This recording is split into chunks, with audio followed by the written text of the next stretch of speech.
Olá, internautas da Jovem Pan Online, mais uma vez seja muito bem-vinda a este espaço online, esse espaço de discussão, informação.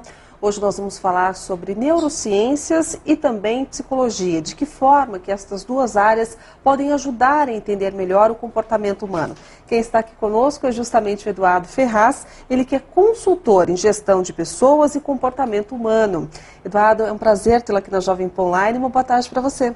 O prazer é meu, uma boa tarde para você, Luciana, uma boa tarde para o pessoal que está ouvindo, que está assistindo a gente.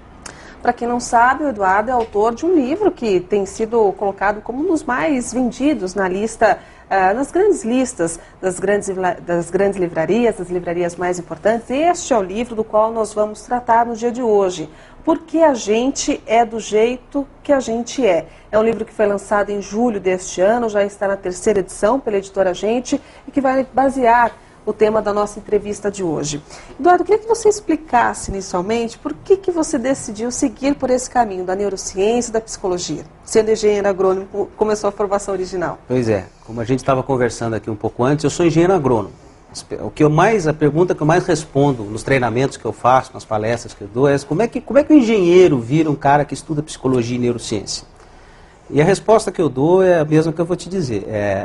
Eu venho da área técnica, mas o tempo inteiro eu fiz faculdade de agronomia, entrei numa multinacional como agrônomo, fiquei por 5 anos, foi meu único emprego formal, mas o que eu fazia o tempo inteiro nessa empresa era dar treinamento. O que eu mais gostava de fazer era entender comportamento humano, era participar de palestra e dar treinamentos. Quando eu saí dessa empresa, com meus 26, 27 anos, há 20 anos atrás, eu decidi que eu ia estudar essa área do comportamento humano. Comecei com psicologia, estudar psicologia e nos anos 90, comecinho dos anos 90, 91, 92, quando se começou a falar mais de neurociência aplicada, eu comecei a me aprofundar. E eu comecei a perceber que não é uma coisa tão complexa. Quando a gente entende os conceitos, a gente consegue transformar isso em coisas práticas. A partir daí eu comecei a usar bastante em treinamentos, em consultorias, como ferramentas de trabalho, a neurociência e a psicologia. Mas, Eduardo, eu sei que não é uma pergunta fácil, mas eu queria que você explicasse inicialmente as diferenças principais da neurociência e da psicologia e de que forma que elas podem trabalhar junto para tentar desvendar o comportamento humano. Bom, a psicologia é o estudo do comportamento. A psicologia começou, o grande pai da psicologia foi o Freud, e a psicologia não é ciência. A psicologia, até pouco tempo atrás, é baseada em hipóteses, você interpreta, tanto que existem várias linhas da psicologia. Eu não sou psicólogo, que fique claro, eu sou estudioso, eu sou um admirador da psicologia, mas há muitas linhas diferentes, há interpretações diferentes sobre o comportamento humano e depende do interpretador. É que nem você lê a Bíblia, por exemplo, a Bíblia é interpretada de diferentes formas dependendo de quem interpreta, dependendo de quem fala, né? A neurociência não. A neurociência é ciência, é o estudo do comportamento baseado no funcionamento do cérebro. Então, quando a gente pega a psicologia, que é a hipótese, e a neurociência, que é a base teórica pesada, densa, e junta as duas coisas, você consegue dar informações mais consistentes, mais confiáveis, é nesse sentido. O que eu procuro fazer não é ser um teórico, não é ser uma pessoa acadêmica, né, com um discurso mais técnico. Eu sou um sujeito prático, eu sou um sujeito que mete a mão na massa, eu sou um sujeito que está no dia a dia das empresas. Então eu uso esses conceitos não para complicar, mas para simplificar a gestão das pessoas e das empresas. No seu livro tem uma parte que é dedicada à questão da personalidade, que é uma área importante, bastante interessante. Mas existe um ponto em que você cita que 80% do que nós somos, nós não conseguimos mudar ao longo da vida. Uma porcentagem muito alta, né? Muita gente fica chocada com isso, principalmente o leigo, quando a gente fala em psicologia ainda há divergências, mas quando a gente fala de neurociência não há. Existe um aparelho, vou falar o nome feio aqui do aparelho, né? Não é palavrão, chama-se tomógrafo por emissão de pósitrons, e o outro aparelho é chamado ressonância magnética funcional por imagem. Há 30 anos atrás, um tomógrafo desse mostrava uma imagem a cada 2 minutos do cérebro. Os equipamentos atuais chegam a mostrar 5.000 imagens por segundo. Então você vê o cérebro em funcionamento ao vivo e a cores. Eu vou resumir o assunto, mas é basicamente o seguinte. Com 7 anos de idade, o cérebro de uma criança é mais ou menos o tamanho do adulto. 95% do volume é o mesmo. Com 12, 13 anos de idade, as áreas estruturais do cérebro estão formadas. Ou seja, 14, 15 anos de idade, a base da personalidade, a minha ou a sua, já estavam formadas. Uma pessoa de 15 anos, a base está formada.